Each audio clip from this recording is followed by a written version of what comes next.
इसके बाद वाला जो एडिटोरियल है हमारे देश में माल न्यूट्रिशन की समस्या के ऊपर फोकस है। इसमें बताया जा रहा है कि शुरू के जो 1000 दिन होते हैं किसी भी बच्चे के लिए, वो उसके जीवन के सबसे महत्वपूर्ण टाइम पीरियड है। फर्स्ट 1000 दिन में ही बच्चे का माइंड डेवलपमेंट होता है। इसके अलावा शारीरिक और मानसिक विकास इसी टाइम में डेवलप करता है।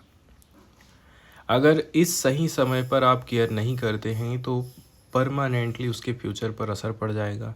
भारत में इस एरिया में कुछ प्रोग्रेस हो रही है, लेकिन अभी और भी ज़्यादा काम करने की ज़रूरत है। अब एक एग्जाम्पल दिया जाता है फ़्लाइट कैच करने की एनालॉजी। जैसे कि फ़्लाइट 2 बजे की है तो आपको 12 बजे घर से निकलना ही क्रिटिकल विंडो है। अगर डिले कर देंगे तो फ़्लाइट मिस हो जाएगी। इसी प्रकार से बच्चे की लाइफ के पहले 1000 दिन एक बार ही मिलते हैं। इस समय में न्यूट्रिशन और ब्रेन डेवलपमेंट सही से होना चाहिए, वरना बच्चा अपनी फुल पोटेंशियल तक नहीं पहुंच पाएगा। इसके बाद आप ये देखेंगे कि बाय 2 इयर्स ब्रेन जो है 80% एडल्ट वेट तक पहुंच जाता है ना। मतलब ब्रेन का जो वेट है 80% तक डेवलप हो जाता है।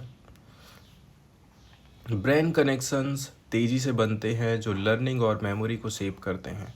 इसके अलावा फ्रंटल लोब्स जैसे कि planning, self control, decision making, rapid growth में मदद करते हैं। अगर इस स्टेज पर बच्चे को राइट न्यूट्रिशन नहीं मिलता है और स्टिमुलेशन नहीं मिलता है तो बाद की सारी लर्निंग जो इसी फाउंडेशन पर टिकी है कमज़ोर हो जाएगी। ये सिर्फ कॉग्निटिव नहीं, ओवरऑल डेवलपमेंट को डिफाइन करता है। आगे बोला जा रहा है कि जो पहले 3 साल रहते हैं, न्यूट्रिशन डेफिशिएंसी यदि होती है तो कई बार ये चीज़ दोबारा हम ठीक नहीं कर पाते हैं। इंडिया में 1993 से 2021 के बीच में इम्प्रूवमेंट हुआ है, लेकिन करंट पेस पर स्टंटिंग का जो 10% है, 10% लाते लाते लाते लाते हम 2075 में ही ये काम कर पाएंगे। टारगेट 2047 तक अचीव करने के लिए पेस को डबल करना पड़ेगा, स्पीड को डबल करना पड़ेगा। न्यूट्रिशन और कॉग्निशन हैंड इन हैंड होने चाहिए। अब वैल्यूर की एक स्टडी आई है।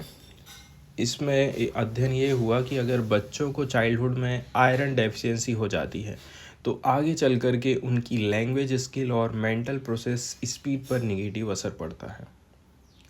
सिर्फ न्यूट्रिशन देने वाले प्रोग्राम लिमिटेड इफ़ेक्ट दिखाते हैं।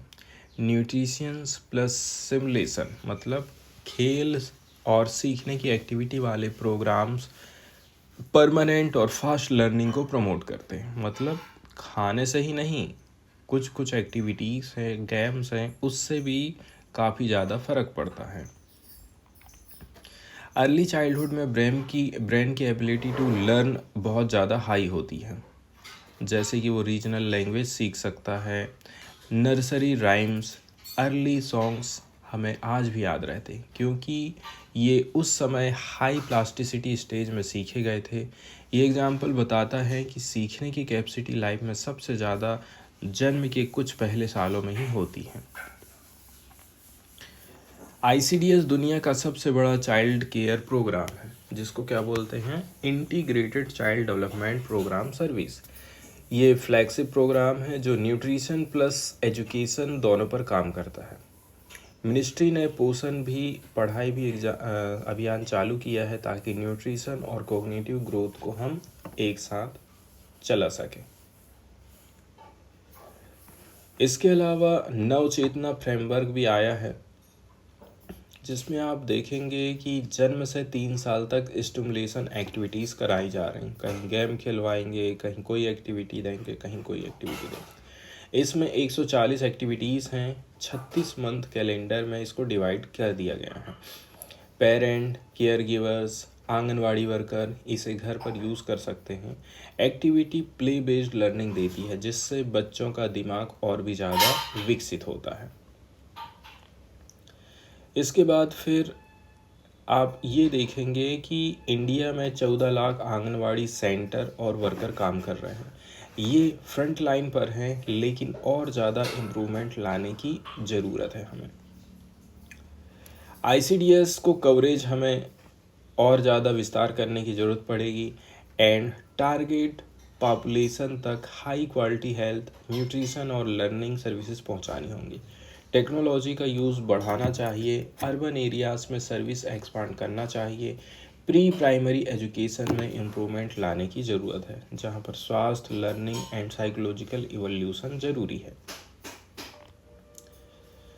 इसके अलावा वुमेन को वर्कफोर्स में लाना है तो क्रेच फैसिलिटीज़ मतलब public plus community plus PPP model expand करना चाहिए।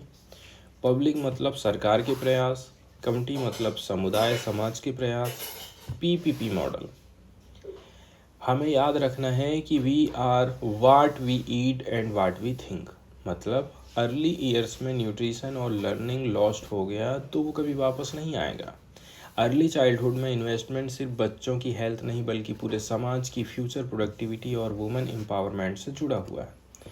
आने वाले समय में ऑटोमेशन और मैकेनाइजेशन लो स्किल्ड जॉब रिड्यूस हो जाएंगे, इसलिए बच्चों को स्ट्रांग फाउंडेशन दे करके स्किल्ड और एडाप्टेबल बनाना बहुत ज़्यादा ज़रूरी है।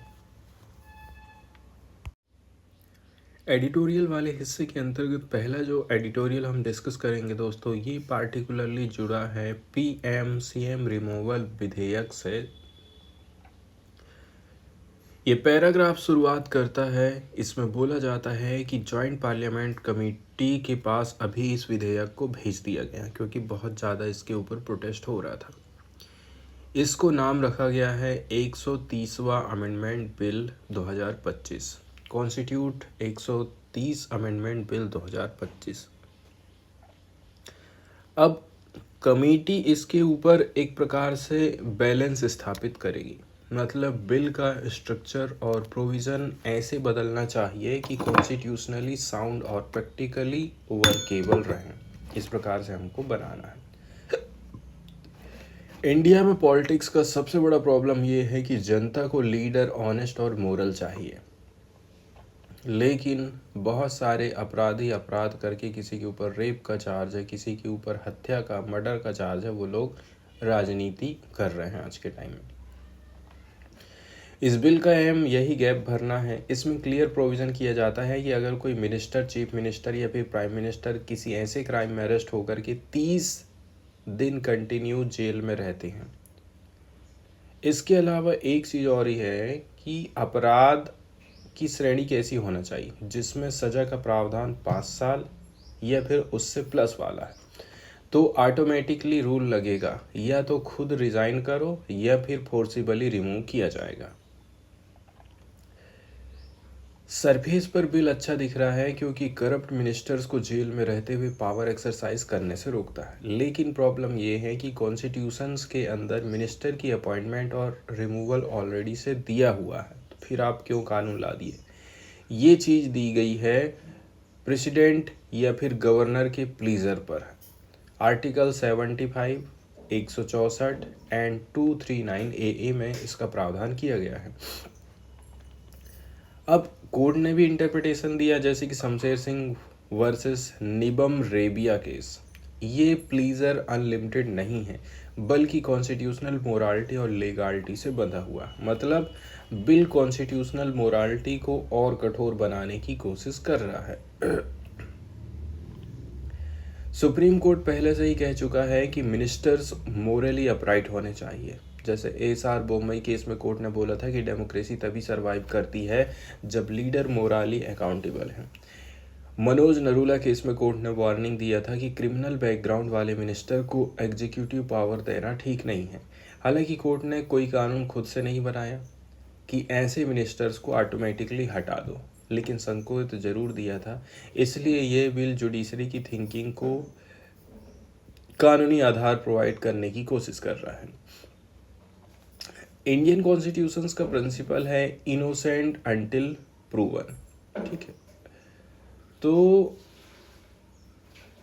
बिल की सबसे बड़ी प्रॉब्लम यही है भाई कि प्रिजम्पशन ऑफ इनोसेंट आर्टिकल 21 के अंतर्गत फंडामेंटल राइट को अंडरमाइन करता है। अरेस्ट या फिर कस्टडी पर ही रिमूवल करना अनफेयर है क्योंकि कन्विक्शन अभी साबित नहीं हुआ है। Representation of people's act section 8(3) केवल कन्विक्शन पर डिस्क्वालिफिकेशन का प्रावधान करता है। लिली थॉमस केस आया था जिसमें बोला जाता है कि कन्विक्शन के बाद ही तुरंत एमपी और एमएलए को डिस्क्वालीफाई कर दिया जाएगा। अरेस्ट किया जा रहा है तब नहीं किया जाएगा। इसके अलावा इस बिल में प्रोविज़न किया गया है कि कॉन्स्टिट्यूशन में नए क्लॉज जैसे कि 75 5A 164 4A 239 AA 5A insert करेंगे। मिनिस्टर्स को पीएम या फिर सीएम के एडवाइस से हटाया जा सकता है, लेकिन अगर एडवाइस नहीं दिया गया तो ऑटोमेटिकली रिमूवल रूल लगेगा। इससे प्रोसेस पॉलिटिसाइज हो जाएगी। जैसे पीएम अपने एलाइज को बचा देगा, बीजेपी वाले अपने लीडर्स को कभी भी ऐसा काम नहीं करेंगे। सीएम अपने राइवल्स को फंसा सकता है, मतलब अपोजिशन के लीडर को। लेजिस्लेटर्स और मिनिस्टर के बीच में इनकंसिस्टेंसी भी यहाँ पर क्रिएट हो जाएगी।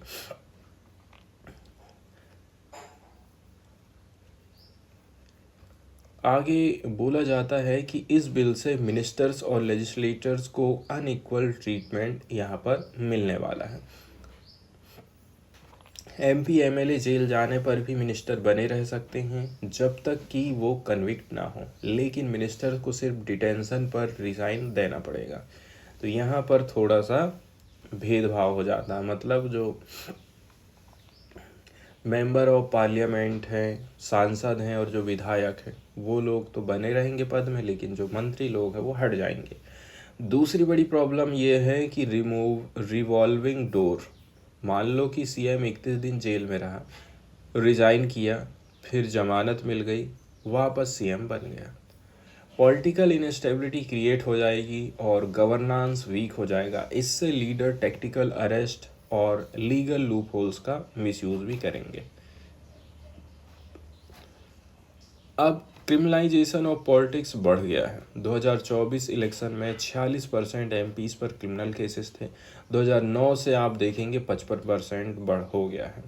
इसलिए रिफॉर्म अर्जेंट है, लेकिन बिल का ब्लंट अप्रोच फेयरनेस और गवर्नेंस स्टेबिलिटी को वीक कर सकता है। आगे बोला जाता है कि रिफॉर्म के लिए बेहतर तरीका क्या है। बेटर सॉल्यूशन यही है कि मिनिस्टर को केवल जुडिशियली फिल्ट्रेड केस पर ही हटाया जाए, अरेस्ट पर मत हटाओ। ठीक है, एक इंडिपेंडेंट ट्रिब्यूनल बनाओ ताकि पॉलिटिकल मिसयूज ना हो। रिमूवल की बजाय टेम्पररी सस्पेंशन कर दिया जाए ताकि गवर्नेंस कंटिन्यू रहे लेकिन अकाउंटेबिलिटी भी बनी रहे। और सबसे ज़रूरी बात है, बिल को हर ऑफेंस 5 साल पनिशमेंट वाले पर अप्लाई नहीं करना चाहिए। सिर्फ करप्शन और मोरल टर्पिट्यूड वाले सीरियस क्राइम्स पर हम इसको लागू करें। कंक्लूज़न में हम ये बोल सकते हैं कि फाइनल कंक्लूज़न यही है कि बिल का इंटेंशन तो बढ़िया है, करप्शन और क्रिमिनलाइजेशन को रोकना, लेकिन अगर इसे बिना सुधार के आप पास कर दोगे तो ये संवैधानिक सेफगार्ड को कमज़ोर कर देगा। इसके अलावा अपोजिशन के लिए एक परेशानी का सबक बन जाएगा कि 30 दिन तक इनको जेल में डाले रखो ईडी सीबीआई के माध्यम से, और जैसे 30 दिन कंप्लीट हुआ इनकी सदस्यता हो जाएगी ख़त्म, और इसके बाद हम लोग करेंगे राज। न्यूज़ वाले सेक्शन की तरफ यदि हम जाते हैं तो एसआईआर बिहार का जो रिवीजन है, मतलब वोटर लिस्ट से नाम हटाना और नाम जोड़ना, ये प्रोसेस अभी बिहार में चल रही है। तो केस अभी सुप्रीम कोर्ट में चल रहा है, पेंडिंग चल रहा है, इस पर सुनवाई चल रही है। 60 लाख लोग, लगभग 60 लाख लोग का नाम हटा दिया गया है वोटर लिस्ट से। अब ये लोग वोट नहीं डाल पाएंगे। इतना बड़ा मास डिलीटेशन हुआ है, इसलिए ये जो सुनवाई है सुप्रीम कोर्ट में चल रही है। अब सुप्रीम कोर्ट में चुनाव आयोग की तरफ से अपना जवाब दिया जा रहा है, उसी का यहाँ पर न्यूज़ में बताया जाता है। चुनाव आयोग ने कहा है कि बिहार के वोटर्स में से 98.2% ने अपने ज़रूरी डॉक्यूमेंट जमा कर दिए हैं। थोड़े से लोग बचे हैं, 1.8 वोटर। इनके पास 8 दिन का टाइम है, आप अपने डॉक्यूमेंट जमा कर दें और अगर उनके नाम या डिटेल में कोई मिस्टेक है तो उसको सुधारें। अब आप सोच लीजिए, आधार कार्ड में किसी को नाम सुधरवाना है, स्पेलिंग सुधरवाना है, 8 दिन में कोई सुधार के दे देगा? चुनाव आयोग ने कहा है कि ऑफिसर सारे डॉक्यूमेंट की वेरिफिकेशन 25 सितंबर तक पूरी कर देंगे। इसके बाद फिर फाइनल वोटर लिस्ट आएगी। कुल मिलाकर के ये जो चीज़ हमको दिखाई दे रही है SIR चुनाव के जस्ट पहले, पार्टिकुलरली जो अड़ोस पड़ोस देश के लोग हैं, रोहिंग्या मुसलमान जो हमारे यहाँ पर आए हैं, म्यांमार से कुछ लोग भाग करके आए हैं, बांग्लादेशी आ करके रह रहे हैं, उनको आउट करने की बीजेपी की योजना है। लेकिन उसके चक्कर में बहुत सारे जो इंडियंस लोग हैं वो वोट नहीं डाल पाएंगे। दिक्कत यहाँ पर ये हो गई है। आगे बताया जा रहा है कि चुनाव आयोग ने संडे को बताया कि बिहार में जो special intensive revision of electoral roll चल रहा है वो टाइम टेबल के हिसाब से सही है, लेकिन उसी समय अपोजिशन पार्टीज इसके खिलाफ में प्रोटेस्ट और ज़्यादा तेज कर दे रहे हैं। चुनाव आयोग ने बोला है कि बिहार के कुल 7.24 करोड़ वोटर में से 98.2 वोटर्स ने मतलब 2 महीना में ही अपने कागज जमा कर दिए। इसका मतलब ये है कि बड़ी मेजॉरिटी ने रिक्वायर्ड डॉक्यूमेंट सबमिट कर दिए हैं। जो लोग बच गए हैं उनके पास 8 दिन का टाइम है ताकि वे जो डॉक्यूमेंट इनुमरेशन के दौरान नहीं दे पाए थे अब आप जमा कर दीजिए। साथ ही ड्राफ्ट वोटर लिस्ट जो 1 अगस्त को प्रकाशित हुई थी उसमें यदि कोई मिस्टेक है तो उसे भी अब सही किया जा सकता है। चुनाव आयोग ने बताया है कि एवरेज हर दिन 1.64 वोटर्स ने अपने डॉक्यूमेंट सबमिट किए हैं, मतलब डॉक्यूमेंट कलेक्शन की स्पीड स्टीडी रही है। इसके अलावा भी आगे बोला जाता है, चुनाव आयोग ने बोला है कि इलेक्टोरल रजिस्ट्रेशन ऑफिसर्स और असिस्टेंट इलेक्टोरल रजिस्ट्रेशन ऑफिसर्स ही फाइनल डिसीजन लेंगे कि कौन सी क्लेम्स और ऑब्जेक्शन सही हैं। वे सारे एलिजिबिलिटी डॉक्यूमेंट्स की वेरिफिकेशन 25 सितंबर तक पूरी कर देंगे। इसके बाद फाइनल वोटर लिस्ट 3 सितंबर को पब्लिश की जाएगी। SIR का जो काम है 24 जून से 25 जुलाई के बीच किया गया था। इसके बाद भी लोग 1 सितंबर तक क्लेम और ऑब्जेक्शन के साथ अपने कागज़ सबमिट कर सकते थे। चुनाव आयोग ने पूरे इलेक्शन प्रोसेस में काफ़ी मेहनत करने वालों की प्रशंसा करी है। इसमें कौन कौन है? बिहार के चीफ इलेक्टोरल ऑफिसर, इसके अलावा सभी 38 जिलों के डिस्ट्रिक्ट इलेक्शन ऑफिसर इसमें शामिल थे। इसके अलावा 2976 हैं assistant EROs, 90,000 booth level officers, लाखों वॉलेंटियर, 12 बड़ी पॉलिटिकल पार्टी के फील्ड रिप्रेजेंटेटिव भी थे। उनके लगभग 1.6 लाख बूथ लेवल एजेंट थे। मतलब पूरा सिस्टम बहुत बड़े लेवल पर काम किया है। प्रेस रिलीज में बोला जाता है कि वोटर से डॉक्यूमेंट कलेक्ट करने का काम अभी भी चल ही रहा है एंड बूथ लेवल ऑफिसर और वॉलेंटियर इसमें मदद कर रहे हैं। जैसे पहले इनुमरेशन फॉर्म कलेक्ट किए गए थे ना, उसी तरह अब डॉक्यूमेंट भी कलेक्ट किए जा रहे हैं। संभावना यही है कि ये जो काम है हम टाइम के पहले कर लेंगे, ऐसा चुनाव आयोग का कहना है। अब ये भी है कि बिहार के ड्राफ्ट वोटर लिस्ट में केवल 0.16 वोटर ने क्लेम और ऑब्जेक्शन फाइल किए, मतलब बहुत कम लोगों को दिक्कत है, बाकी सब लोग कह रहे हैं अच्छा ही है। बिहार की 12 रिकॉग्नाइज पॉलिटिकल पार्टी के बूथ लेवल एजेंट ने सिर्फ 10 क्लेम फाइल किए हैं, ऑब्जेक्शन। ऐसे लोग जो उस असेंबली कॉन्स्टिट्यूशंस के वोटर नहीं हैं उन्हें कोई ऑब्जेक्शन नहीं है, लेकिन जो लोग जहां वोट डालते हैं उनको दिक्कत है। 1,21,143 क्लेम्स फाइल किए हैं। इसको वो परसेंट में बताते हैं ताकि ये जो संख्या है जैसे कि लाखों की संख्या ना दिखे। ये यहाँ पर थोड़ी सी चतुराई सरकार करती है। न्यूज़ के अगले सेक्शन में देखा जाए, अभी हाल फिलहाल में यूक्रेन और रशिया के बीच में जो युद्ध चल रहा है वहाँ पर शांति स्थापित करने की कोशिश करी जा रही है। इसी दौरान अलास्का में रशिया और डोनाल्ड ट्रंप के बीच में बातचीत हुई थी। इसमें अमेरिका ने क्या बोला, यूरोप ट्रूप्स अवेलेबल कराएगा, अमेरिका हवाई सुरक्षा प्रोवाइड कराएगा, किसको, यूक्रेन को, लेकिन यूक्रेन नेटो ज्वाइन नहीं करेगा। इस बात पर रसिया ने ऑब्जेक्शन उठाया था। क्या बोला था, यूरोप के कोई भी सैनिक मेरी सीमा के किनारे नहीं भटकेंगे। अब दूसरी बात, रसिया की तरफ से एक और बयान आया है जिसमें रसिया के फॉरेन मिनिस्टर सरगेई लावरोव ने संडे को एक इंटरव्यू में बोला है कि यूक्रेन की सिक्योरिटी की गारंटी देने वाले देशों का एक ग्रुप होना चाहिए। आप एक ग्रुप बना लो, इस ग्रुप में यूनाइटेड नेशंस सिक्योरिटी काउंसिल के सदस्य देश भी आप शामिल कर लो।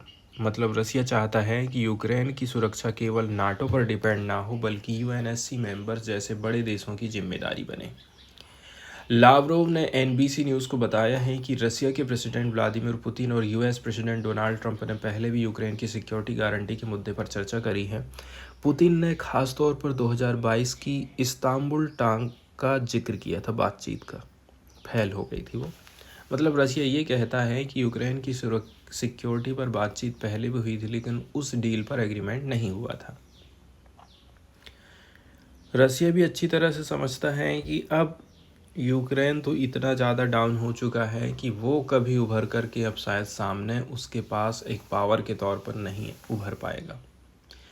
2022 में इस्तांबुल में जब बातचीत हुई थी तो उसमें रसिया और यूक्रेन ने क्या सोचे थे, अगर यूक्रेन हमेशा न्यूट्रल रहे, मतलब किसी मिलिट्री अलायंस को ज्वाइन नहीं करे, तो उसके बदले में यूएनएससी के 5 permanent member Britain, China, France, Russia और यूएस और कुछ अन्य देश सुरक्षा की गारंटी देंगे।